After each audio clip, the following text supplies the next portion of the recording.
This is Feed Your Mind, and in today's video, I'm going to discuss with you how seasons do not make sense on a globe Earth heliocentric model.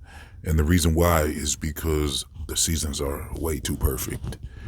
You see, we can tell the seasons don't make sense on a heliocentric model because of the winter solstice and the summer solstice. So let's cover the winter solstice. So basically, they built a whole holiday around it that they call Christmas now.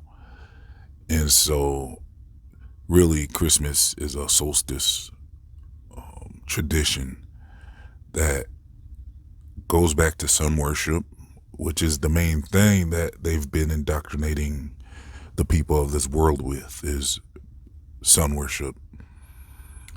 And so on the 21st, on the solstice, they're saying the sun is the furthest, and then it's like a 3-day thing, and then it starts coming back.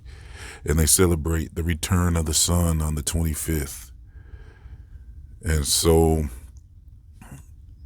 that whole thing is pretty much a ritual that's been going on for a very long time. And the fact that you can calculate the precise time like that when the sun's going to be pretty much disappeared for 3 days, and then it's every single year it's the same thing, that can't happen on an accidental heliocentric model.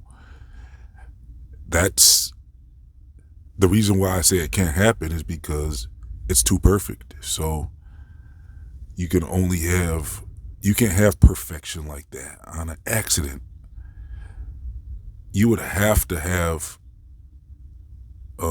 discrepancies in an accident. Now, if you want to say, oh, well, it's intelligently designed heliocentric model, then at least you have a leg to stand on. But atheists automatically, it reveals their lack of critical thinking, their critical thinking skills. So that's why science is basically a religion.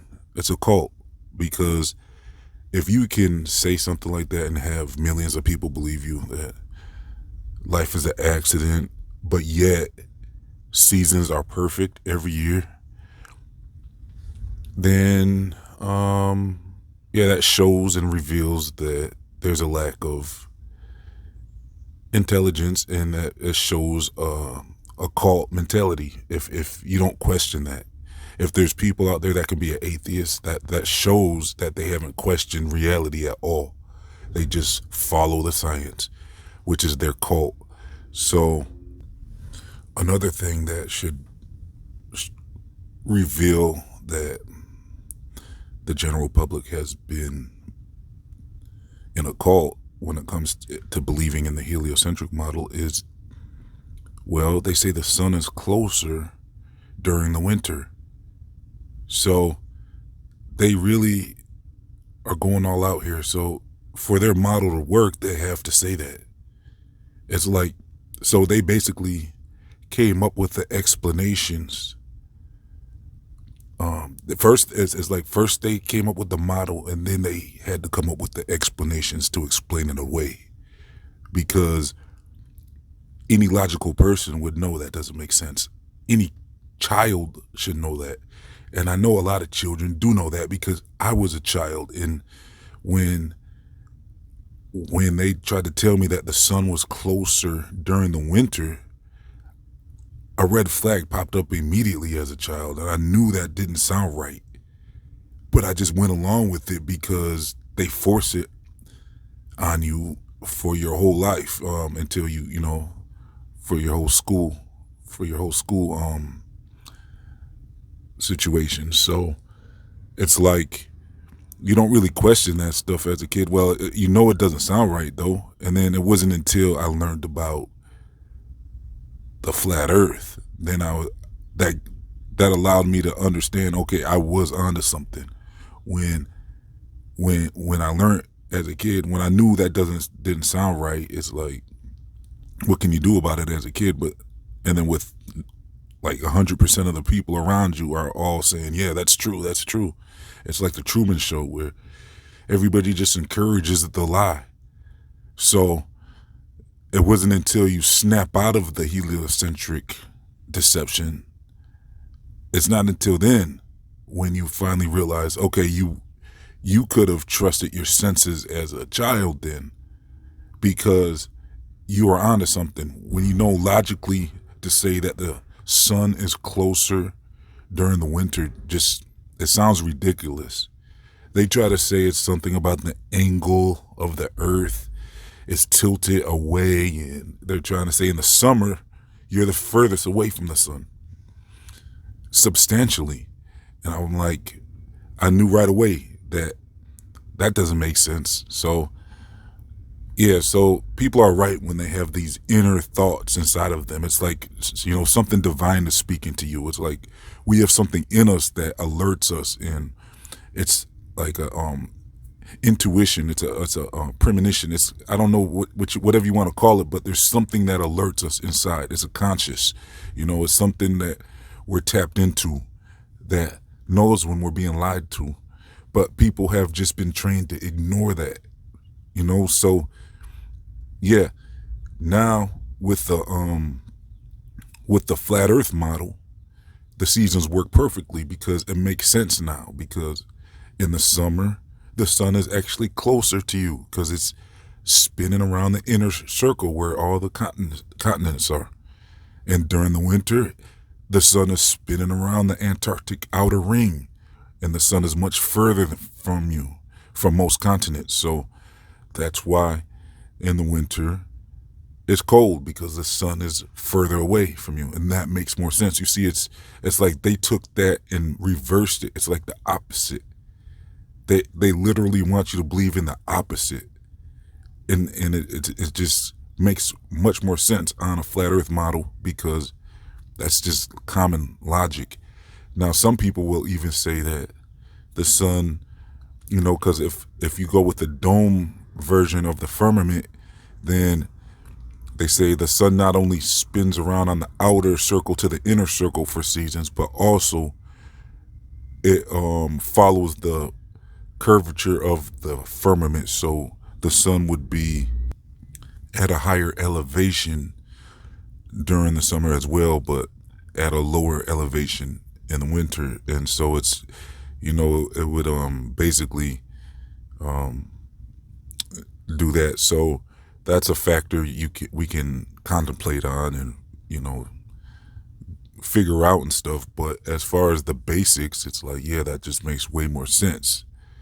And like I said, for the seasons, for summer, for autumn, for winter, and for spring, for those seasons to perfectly be timed where, spring comes around March, April, you start seeing the trees bud and blossom, and then you get summer during they even have the summer solstice, which I believe is like June 21st. So it's like exactly like timed perfectly, where it's like 6 months apart.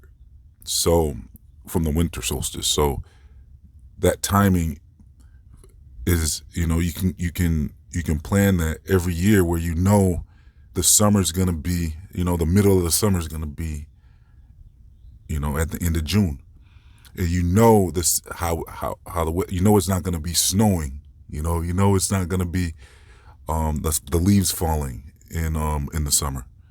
And if you plan something for December, you for sure that it's not going to be shorts and short sleeves if it's around December or even January.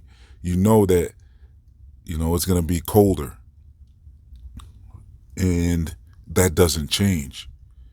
That perfection is proof of intelligent design. There's no question about it. If you have a random accident, yeah, you might have seasons Like if the heliocentric is what they said it was, yeah, you might have seasons, but the Earth isn't gonna spin it exactly 1,000 miles an hour or whatever they say. It's not gonna rotate around the sun just perfectly. Well, now you're saying that gravity is intelligent. Then, if you're gonna say that, and then for the biblical ones, they say the Earth. If the Bible says the Earth hangs upon nothing, well then, why are you saying that the Earth hangs upon gravity then? Because you're saying that the Earth is hanging around a gravity well. So yeah, that perfection is not allowed in accidental Big Bang theory. It's not allowed. You can't have the perfect seasons. You can't have it. You can't have the calendar even. Like, you can't go by a calendar if you're atheist or agnostic because it's too perfect and planned. Because the calendar's not off. We've been going by that calendar for, 2,000 years at least. Plus, there's more ancient calendars. Plus, there's sundials. So, you can't have any of that perfection in an accidental heliocentric model. And it's time for people like Kent Hovind to start realizing that this adds to your talent as a debater against evolution and the Big Bang Theory. Because you can just throw out the whole heliocentric model now and realize that that was part of the deception as well. By standing firm as a advocate for the heliocentric model, I'm talking to Kent Hovind now. If you're standing firm on that, then you're encouraging the Big Bang Theory and evolution, because you haven't realized that that's all part of the same deception. It's all connected. The heliocentric model is included in evolution in the Big Bang Theory. It's all together. It's all together as one package deal. So what you're doing is just throwing out evolution and throwing out the Big Bang, but you're clinging on to your heliocentric deception model. So it's time to throw all that away. I know you came out strong against the flat Earth when you first came, got out of your situation when you got back onto into the free world, and I know you refused to debate the topic with experts like Rob Skiba when he was around, and I'm wondering if it's because you came out so blatantly for the heliocentric model. Is that why now you're just clinging on to it just because out of spite? It's like, it seems like you would just almost need to humble yourself now at this point, because you came out with the weakest arguments against the flat Earth, the basic stuff that everybody falls for, when you can tell that they never looked into the topic when they say those things, the things you were saying, like the boats going over the edge in the sunset. You had to get help from one of your guys, Pigeon or whoever, who filled you in that, no, there's a lot of stuff that it's not as easy as you think it is to debunk the flat Earth. So then you kind of just went quiet on it ever since then. And I think it's time to come back around and have the debate, have the discussion, do the research, and see what they've been hiding from you about this Earth, and it would assist you in your journey. But then again, if you come to the knowledge, then people really think you're fringe. And I understand, like, you might not want to bring that up in a normal debate because people just aren't ready for that yet. It's like they're not ready to be unplugged from the matrix. So, but at least you could know for sure, and you could know when appropriate times would be to bring that up, and you would at least know the truth and stand by the truth, and because the truth shall set you free. And so, yeah, this accidental heliocentric model is definitely 100% not accidental if you believe in seasons and if you follow a calendar. So, yeah, if If you'd like to support this channel, I'll leave a link in the comment section in the description box. You can donate as little as $1 to help keep things going here at Feed Your Mind. I also leave a link for my other channels. Especially sign up to my Feed Your Mind 3 channel. I'm on there all the time with new videos. And I'll leave links to my social media, plus much more. So please like, comment, share, and subscribe. This has been Feed Your Mind signing off.